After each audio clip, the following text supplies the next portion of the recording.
So nice to be home back in the United States of America. I got a nice text from Danny just after I got home, thanking me for being home and thanking God that I was not part of that terrible, terrible atrocity in the mosque down south in Egypt. I was nowhere near there, but it is really good to be home to live in America. Had an amazing trip and very thankful to be able to live here. I met with a pastor. If you were here this weekend, I shared I've been arrested 20 times and started many, many churches and appointed leaders in those churches, and be praying for you that God would begin to prick your heart to step into a leadership role, to not be afraid of what it's going to cost you to do that. So many of us live with the cracks in our lives and we mask it with all the stuff behind our house, behind our car, behind our money, behind our clothes, all kinds of things. But God is wanting us to get way beyond that. I saw this in Egypt and in Morocco. People got beyond just the fact that they're working for a new house or a raise or this promotion or that kind of thing. Working for a job. Working is not the reason you were born. You were born for so much more. Solomon talked about it. I used the passage out of Ecclesiastes where he talks about hating life because it's all meaningless, just kind of going through the rat race, and gave you three things that are a pretty clear indicator that you may be living with that crack in your life.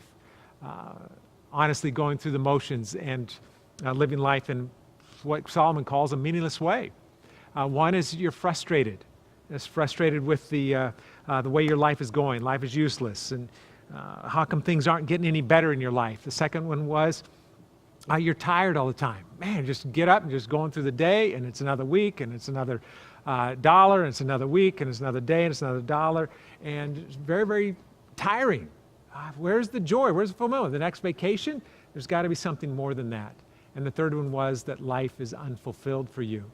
Man, you just keep wanting more, keep wanting more, keep wanting more. And I likened it to Thanksgiving, and we ate turkey and got stuffed on Thursday, and Friday, guess what? We ate again. Wouldn't it be cool if there was something where we didn't have to keep fulfilling and going after more to get more and get more? And Jesus promised us that there was. In John chapter 7, he said, out of our innermost being will flow rivers of living water. And by this he meant his Spirit, that we were going to receive. So many of us have the Spirit in us, but we have not allowed it to be released from us in rivers of living water. That artesian well that never runs dry, to drink from that, to receive from that daily. In order for us to do that, I talked about four things. We got to spend the first 7 minutes of our day talking to him. If we don't stop our first moments of the day and talk to Christ, our day will be filled with meaningless activity, going after the stuff instead of seeing him for who he is. And if we only use our abilities to work, we spend all of our energies in our workplace to make money, we have nothing left for our family, we have nothing left for our kids, we have nothing left for God. And life, again, is meaningless. And then to spend our money because we've poured so much of ourselves into earning it, getting it, working for it, that we spend it all on ourselves. And if we do that, again, life will be something you look back on and you'll hate. It will be meaningless. So we need to spend our money on something bigger than ourselves. And I encourage you to stop before you go out and spend all your money on Christmas and max your credit cards out on Christmas gifts. You sit down with your spouse and you plan a budget. Say, God, how much do you want us to spend for Christmas gifts? And then ask yourself the next question. How much this Christmas season do you want us to give away? We're not going to spend it all on ourselves. We're actually going to give some, maybe to the Arab church, maybe to Cornerstone for Generation, maybe to the church in Swaziland or Latvia, but give some of it away. And then number 4, to use our words for more than just noise. We're not here just to hear ourselves talk and just talk and people go, yeah. How many meetings have you sat in and went, this is a waste of time. What am I doing in this meeting? That's not what Jesus wanted us to do.